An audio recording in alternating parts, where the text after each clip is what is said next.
Alright guys, welcome back. So yeah, let's move back to the rock by again double click here. We have the mud here already, right? That's the one we're working on. So let's go to the rock and we can just also color this guy. Okay, so I'm gonna do a gradient map with the hat. Okay, double click on the gradient editor and pick gradient color. I'm gonna pick a color from a bluish rock. Oops, do that again.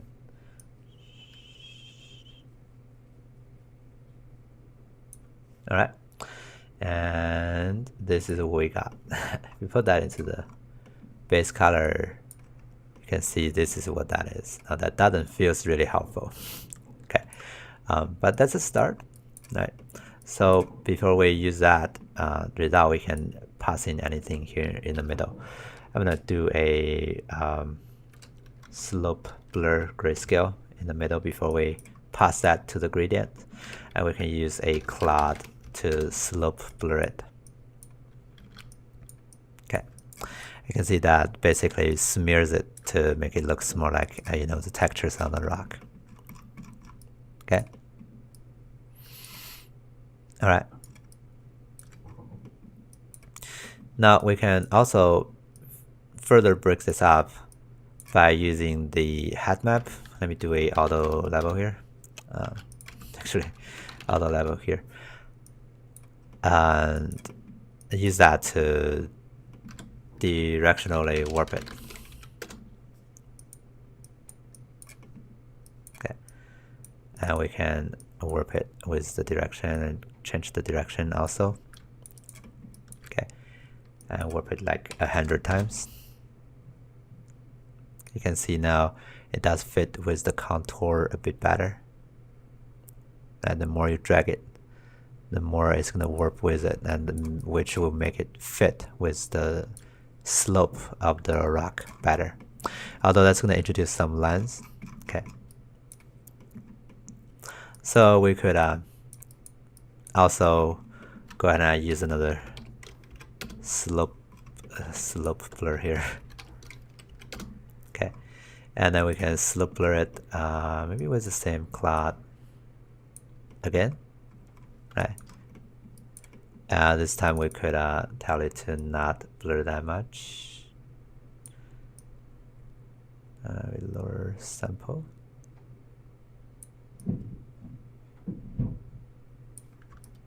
Okay, just to make it more jaggedy. Okay, before it was like too perfect, and I'm gonna make it lesser like that. Okay, now we can go to the directional warp and change the direction to see what we got from different angle. I think I can actually use that direction I was working on. I can also make the edge a little bit more interesting. I can make the edge to be more like scratched out. And to do that, I can go create an ambient occlusion here. Okay. And this AO then will be further tweaked by cranking up the hat and do a histogram scan. And we can change the position and contrast. Right. And then that can be used as alpha to blend the same color with some tweak. Okay, and we can change that to something a little bit brighter. Actually, the top one should be this guy. Oops. Should be this guy. Right, we can make it a little bit brighter. So you're basically enhancing the edges. Maybe a little bit too much. I think it's hard to really get that from this. If I can maybe crank up the contrast, or maybe lower down the contrast so we get some nice fall off.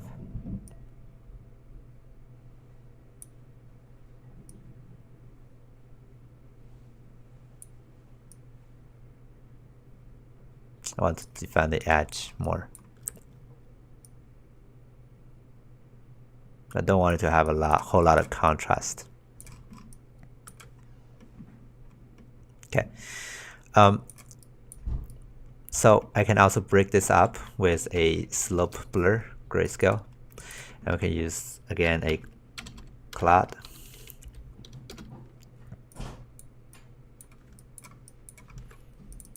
And crank up the sample, and the intensity in this time should be quite low here. So we have some really jaggedy effect here. Okay. And then let me try this then. I'm gonna create a curve to refine it, because I think that could be easier to arc it in, to really make it just happens on the edge. But that one is actually doing a lot. Maybe we can do curvature instead. So I'm gonna create a normal, right, from this guy. Crank that up to 30, and then we create a curvature. Okay, sober. Okay, and I can change the intensity. Can also lower that down a little bit. Okay, all right, and then we do a blend between those two things. Just thinking about ideas. Okay, do a multiply, and we can do a histogram scan here.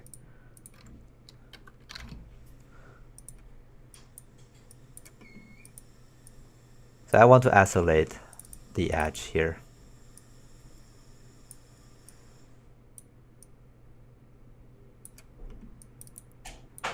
Okay. And then I can do another histogram scan on the result over here.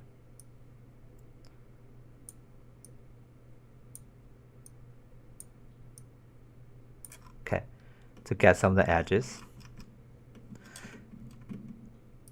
And that goes to here. Okay, we're making the edge just a bit more like it's scratched. And again, we could do this. We could do a bevel to bevel the edges out. And we're not beveling that far though, just a little bit. Okay, so we have those lines, and we can break it up by doing a check that out. So I'm just thinking, sometimes I'm not sure what I'm doing, but maybe it would work, right? I'm gonna do a slope blur grayscale, and that's gonna go through a cloud too, and more sample, lesser intensity, right? So we have some edge happening on the edge of the rock. Make it brighter. Can make it a bit more bright here. Can change the saturation to make it lesser saturated. Okay, because it's getting scratched a little bit more. And we could also tweak some of the things we were doing here. Like we can, instead of using curvature sober, we can use curvature smooth. That could give you a whole lot of different experience over here. Right, and we can change the position and contrast. Actually, lower position and contrast. And here then doing multiply here. Okay, maybe not that much. Okay. So now we can isolate the edge very differently. I think I like this better. Okay. So we can also lower down that opacity just to fine tune it. Okay.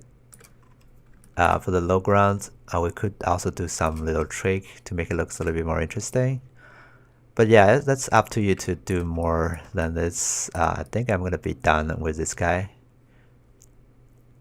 Let's see if I can take a look at it. I'm not quite happy with it, but I guess, you know, that's not the focus of this tutorial anyways. Just create some basic things, right? Walk you through the progress. And to further enhance your skill set on those things, just go through some other tutorials, right? We're not like making a tutorial on how to make rocks, just making one here now. Okay.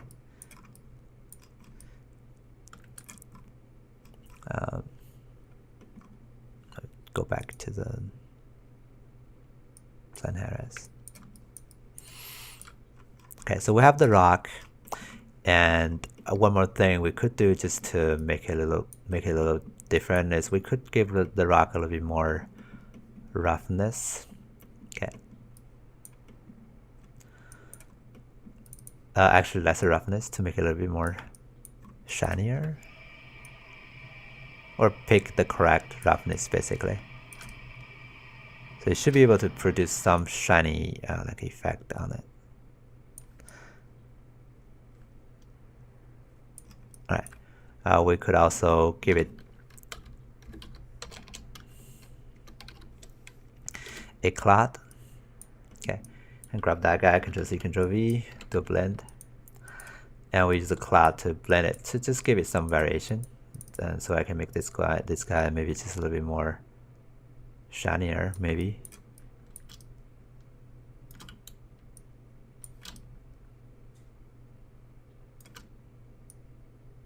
Although I don't really think we need a lot of variation.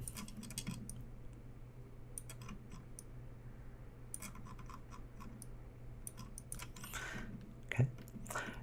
Maybe I can just further give it something more to make the shape looks a bit better. So I'm gonna create a cloud here, and I can do a directional warp. Okay, and we're using the cloud to directionally warp it to break this guy up just a little bit, and holding down Shift to reject that over here. Okay. We're warp it too much, so maybe not that much.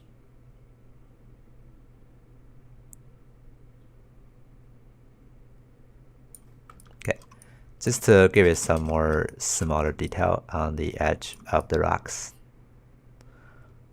especially for those ones you can see we can break those things up quite a bit.